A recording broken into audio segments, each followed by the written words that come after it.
Hi guys, are you ready to do a delicious chicken biryani with me? So today in this video you'll see just by replacing those tons of spices we're going to be using just one simple box of biryani masala, which is very easy to get in any supermarket around the world. And the best thing about it is it gives you a guaranteed flavors. I'm sure it might have happened to you guys. You might have used tons of recipes from internet, and then in the end it turns out to be a disaster. So don't worry, here using these ingredients you're gonna get one of the best flavors ever. Hi guys, Gifty here. Welcome back to my channel AGA Vlogs. So since a lot of people have been asking me, I thought of doing a new tutorial today. So we'll be doing a chicken biryani today. So let me show you my ingredients. So here we got some washed chicken. Ooh, that's so cute. Okay, so some chicken here. That's a kilo of chicken. Then we've got 3 big tomatoes. And shortly I'll show you the size of the tomato we've used. Then we've got 4 big red onions. Guys, we'll be using red onions since they're more flavorful for Indian delicacies. So I think for Indian food, red onion is always good. All right, so we've soaked 1 kilo of rice in some water, and we've got some saffron here. So you can see I've got some saffron. I haven't opened it yet, but I will open it shortly. We've got some food color, which is red. Got some coriander, some ginger garlic paste. This is 2 tablespoons of ginger and garlic paste. It looks quite a lot right now just because I've added some water and I made it fresh, so I had to add some water to blend it well. But this is exactly 2 tablespoons. So basically we are following the recipe for 1 kilo of rice, 1 kilo of chicken. And we've got some mint here, a cup full of yogurt, some kevra water. This is optional. I mean, this gives a lot of flavor to your biryani, but it does not mean you cannot make a biryani without this. So this is optional. And that's the same food coloring, the red food color. Right. And here we've got the most important ingredient, right? Bombay biryani masala. Guys, I've personally tried it and it is delicious. It gives a lot of flavor to your biryani, and that is amazing. Because for an authentic biryani, you need tons of spices to make a nice biryani. So instead of that hassle, go to the supermarket and buy yourself a box of nice biryani masala. It can be any brand, but I've personally used this Sean Bombay biryani, and it gives you a lot of nice flavors. So, I mean, this is guaranteed flavors. I don't know. And then of course we need some cooking oil. All right, and then what else do we need? We're gonna be needing some water for cooking. We're gonna be needing the sieve for straining water out of this rice here. Let's get started. Next step would be pouring some oil. All right guys, so I would always suggest use a wooden spatula or wooden spoon when you're working on a non-stick pan. Never use the plastic ones. I personally hate those. They're not very healthy. These days people are coming up with so many diseases, and that's one of the causes. People are using a lot of plastic stuff on heat, which is not good. And we're gonna fry this onion right now into the pan. All right, so now we're gonna leave these onions to turn them to a golden brown color. All right, so we've used 3 tomatoes of this size. I'm keeping it close to my face so that you can have an idea like how big they are.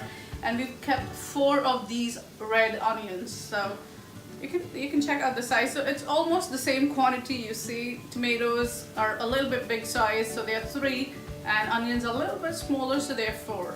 So now you can see, guys, my onions has become nice golden brown in color. So I'll be removing them from the pan and putting them here on a piece of paper so that the extra oil gets soaked out. So now the next step would be adding the chicken into that oil, the same oil from the onions. Whatever's left over, we'll use that for the chicken. And we'll just turn it around. So now I've left the chicken for a minute's time to cook, and once you can see it's kind of sealed. So the next step would be adding that ginger garlic paste over.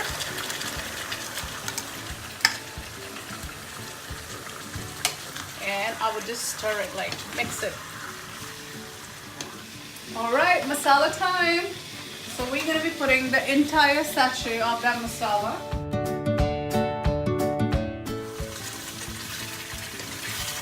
Alright, tomato time. We're going to add the tomatoes into the base, into the gravy. So all the tomatoes goes right in here. We're going to give it a nice stir. So I left the tomatoes in there for a minute's time, and now I'm going to put a lid on and let it cook for another 5 minutes, and then we're going to check it again. See guys, the onions are done so well. They're nice and golden and crispy. Now we're going to put them in a chopper. Alright guys, so we're taking all these nicely done crispy brown onions, we're putting them in a chopper and we're going to chop them, but this is optional as well. If you do not have a chopper home, that's absolutely fine. You can put them as it is. It'll still be delicious. Don't worry about that. So guys, that's how I have chopped the onions. That's how they look. So we're gonna add them to the gravy. So you can see the tomatoes are kind of melted into the gravy. They're still processing, but kind of they've melted. So at this stage, we're gonna add these onions into this, like that.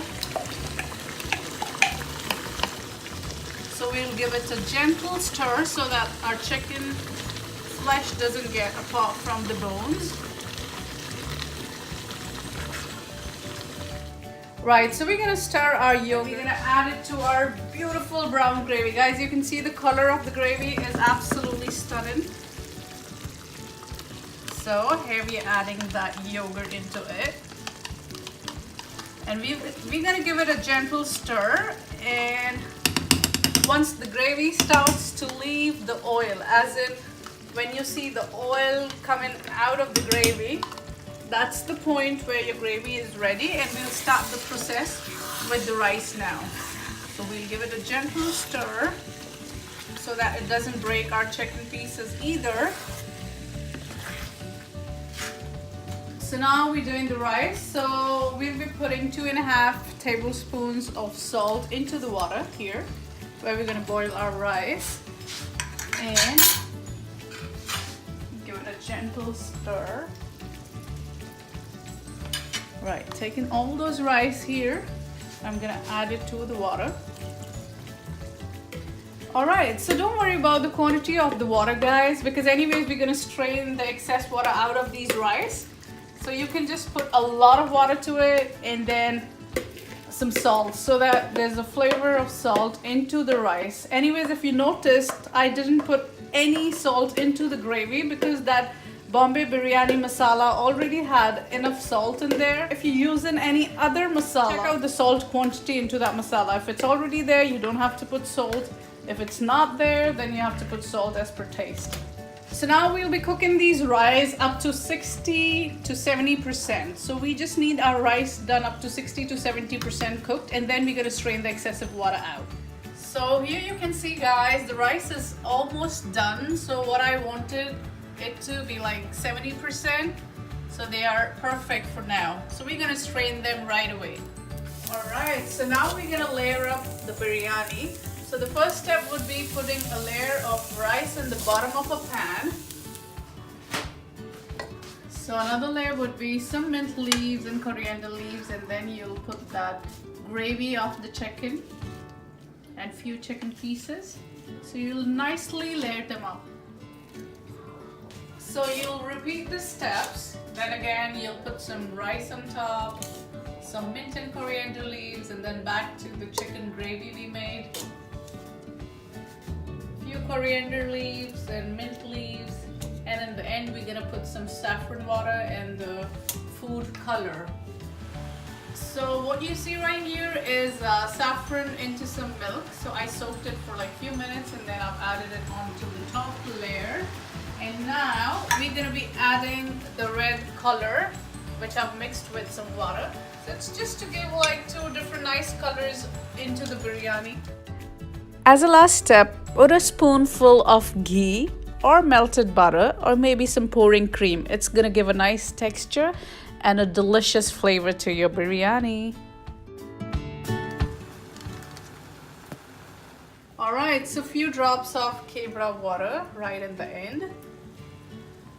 There we go.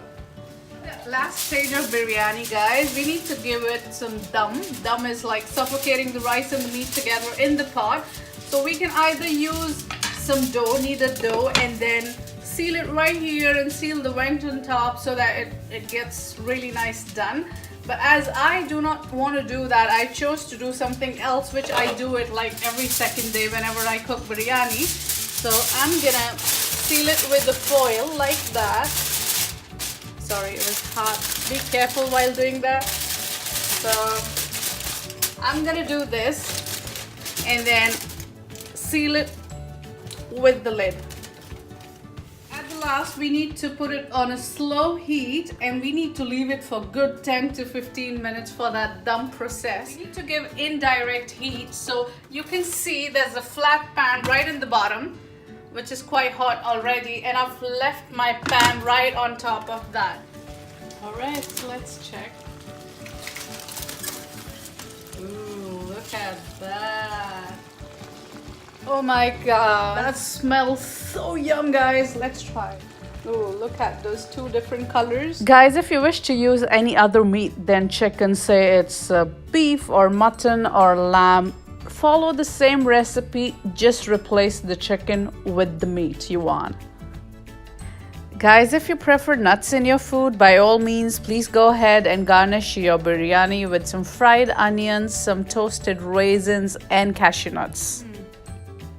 It's so good. And please do not forget to subscribe to my channel for more videos. And please let me know down below in the comment bar if you want anything in specific. I can do that for you guys. It's delicious, divine. I'm loving it. I gotta eat this. Bye. I love you all.